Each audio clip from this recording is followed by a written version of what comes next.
Assalamualaikum warahmatullahi wabarakatuh. Saya Devira Tiffany Fauswadila dengan NIM 106200015. Di sini saya izin menjelaskan tentang anatomi gigi molar 1, rahang bawah, gigi molar 2 rahang bawah, dan gigi molar 3 rahang bawah. Untuk aspek yang pertama yaitu gigi molar pertama rahang bawah atau gigi 46, di mana ada 5 aspek, yaitu aspek bukal, lingual, mesial, distal, dan oklusal. Untuk aspek yang pertama yaitu aspek bukal. Di sini ada 5 cups-nya terlihat semua. Ada 2 groove antara cups mesiobukal dan cups cystobukal, yaitu mesiobukal developmental groove antara cups cystobukal dan cups bukal, dan distobukal developmental groove.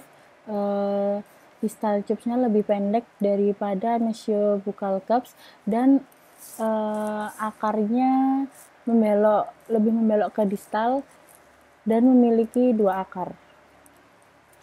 Untuk yang selanjutnya yaitu dari pandangan lingual. Dari pandangan lingual yaitu terlihat 2 cups. Cups mesiolingualnya lebih besar daripada cups distolingual. Antara 2 cups-nya dipisahkan oleh lingual developmental groove. Akarnya mengecil ke lingual. Selanjutnya untuk pandangan mesial.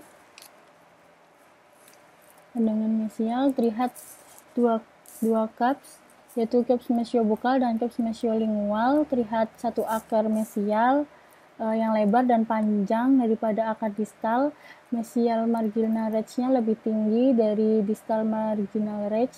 Terdapat mesial developmental depression pada akar. Bagian terlebar permukaan lingualnya pada pertengahan. Baik, untuk yang selanjutnya yaitu dari pandangan distal. Terlihat kelima cups-nya. Distal cups-nya terletak lebih ke arah bukal, dan akar mesialnya terlihat sedikit. Lalu untuk pandangan yang terakhir yaitu pandangan oklusal. Terdapat 5 cups.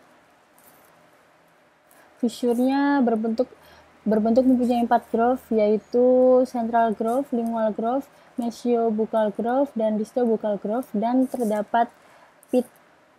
Baik, untuk gigi yang kedua yaitu gigi molar 2 bawah kanan atau gigi 47, di mana ada 5 aspek, yaitu dari aspek bukal, lingual, mesial, distal, dan oklusal. Dari pandangan yang pertama yaitu dari pandangan bukal, terlihat 4 cups. Cups lingualnya runcing dan tinggi. Akarnya 2, tidak menyebar dan membelok ke distal. Untuk yang pandangan selanjutnya yaitu pandangan lingual, terlihat 2 cups, yaitu cups mesiolingual dan cups distolingual, dan terlihat 2 akar. Selanjutnya yaitu pandangan mesial. Terlihat 1 akar mesial yang lebar. Mesial marginal ridge-nya lebih tinggi dari distal marginal ridge. Terdapat mesial developmental depression pada akar. Bagian terlebar permukaan lingual pada pertengahan. Bagian terlebar permukaan bukal dekat cervix. Lalu untuk pandangan distal, terlihat 4 cups-nya. Akar mesialnya terlihat sedikit. Untuk pandangan yang terakhir yaitu pandangan oklusal. Sisi mesialnya lebih lebar dari sisi distal. Jarak mesiodistalnya hampir sama dengan jarak bukolingual. Terlihat 4 cups yang sama besar. Umumnya cups mesial lebih besar daripada cups distal. Fisur berbentuk salib bertemu pada pit membentuk sudut 90 derajat dan banyak groove-groove tambahan. Baik, untuk gigi yang terakhir yaitu gigi molar ketiga atau gigi 48, sama terdapat 5 aspek, yaitu dari aspek bukal, lingual, mesial, distal, dan oklusal.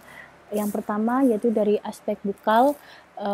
Dari pandangan bukal yaitu mahkotanya besar, tetapi akarnya kecil. Akarnya sering berhimpit, tetapi kadang-kadang juga menyebar. Cups-nya pendek dan bulat.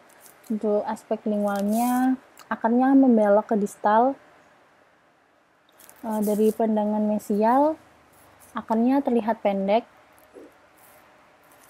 Dari pandangan distal, mirip pandangan mesial, tapi akar mesialnya terlihat sedikit dan akar membelok ke distal.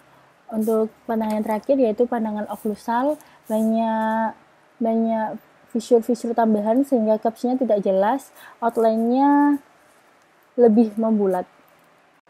Sekian video penjelasan dental anatomi gigi molar 1, molar 2, dan molar 3 rahang bawah dari saya. Kurang lebihnya saya mohon maaf. Wassalamualaikum warahmatullahi wabarakatuh.